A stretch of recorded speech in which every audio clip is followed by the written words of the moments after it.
family-friendly midsize SUVs have existed for quite a few decades, so it's fair to say the Volkswagen Atlas is late to the party. But we'll call it fashionably late, because the VW Atlas has hit the ground running.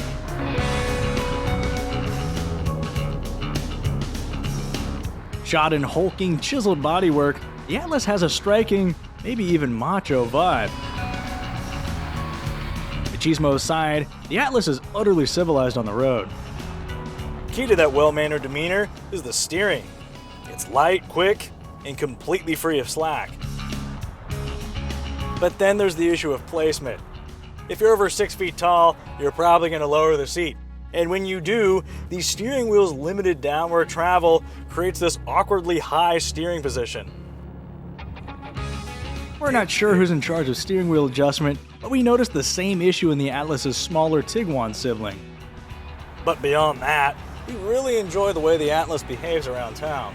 Sightlines are great for a car of this size, turning radius is decent, brake feel is significantly more linear than any VW I've driven in recent memory, and its speed, ride quality, is superb. Pick up some more speed, and the cabin lets in just a smidgen of road and wind noise. Comparatively speaking, the Atlas ranks near the top of the class when it comes to noise suppression, trailing the class-leading Chevy Traverse by only a few decibels.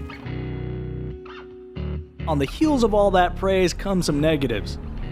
The VW Atlas is a few steps behind the competition where acceleration and fuel economy are concerned. The latter might have been addressed by the diesel engine that was originally planned, but... well, you know. Your gasoline-powered engine choices include a 3.6-liter V6 or 2-liter turbocharged 4-cylinder whose torque figure nearly matches that of the V6. Each engine comes paired with an agreeable 8-speed automatic transmission and a standard engine stop-start system that is defeatable, but is actually good enough you might not want to.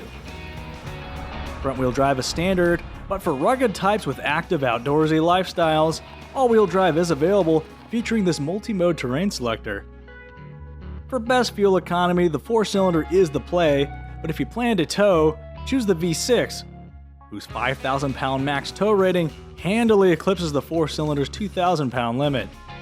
Compared to similar SUVs, output from the V6 really isn't bad, but the Atlas's ability to hustle from a stop is impeded by a somewhat hefty curb weight. But what the Atlas lacks in a straight line, it essentially makes up for in corners. It's not going to win any road-holding competitions, but the nearly full-size Atlas, at least in terms of interior space, grips and turns in better than most traditionally sized 3-row crossovers.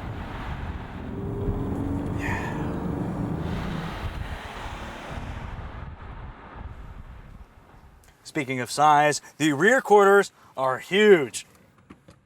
As you might expect, the second row slides and reclines, but this is where the Atlas shines.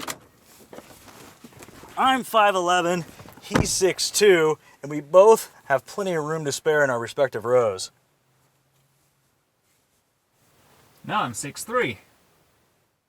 Of course, with only 2 spots back here, seating capacity maxes out at 7. But keep in mind that in this case, you're getting 7 real seats. Impressively, behind those seats sits 20.6 cubic feet of space, which is quite generous for the category. Folding the second and third rows opens up a cavernous 96.8 cubic feet. Beyond sheer volume, the cabin features comfy front seats with commendable thigh support, decent materials quality, though the hard plastics look and feel cheap, a fantastic configurable instrument cluster that's easy to read unlike many similar systems, and lots of storage including a deep center console, lower dash storage, and even an upper dash tray. In its least expensive form, a 4-cylinder Atlas S trim costs about $31,500. For that sum, you'll get dual-zone climate control, 6 airbags, an outstanding transferable 6-year 72,000-mile bumper-to-bumper warranty, and a 6.5-inch touchscreen. On the other end of the pricing spectrum sits the Atlas SEL Premium V6. Among its many delights are a 360-degree camera system, an awesome-sounding Fender audio system, an automatic parallel parking system that would definitely fail the driver's test. You just ran into the curb.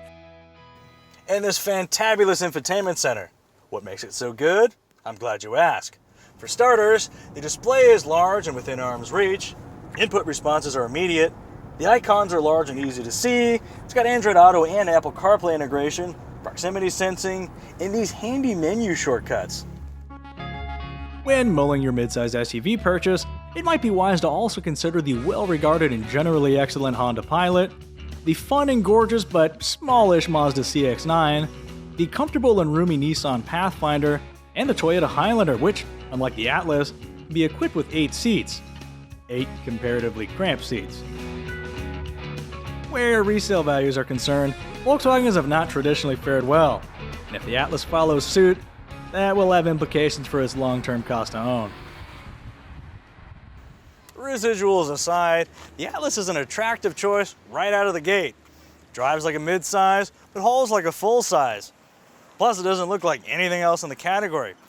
So, if you plan to make consistent use out of all 3 rows in your next SUV, the Atlas might be the ticket.